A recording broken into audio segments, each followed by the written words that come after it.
Boa tarde! So this is November in central Portugal. Autumn is definitely one of my favourite times of year by far. This weather is amazing. Skies are blue, sun is shining, it's not too hot, it's not too cold, it's quiet. There's a lovely fragrant smell of wood smoke in the air. Vegetation's died down, so the paths are easy to find.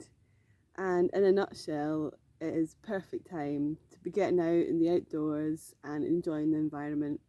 So this is why you need to book your next trip to Portugal.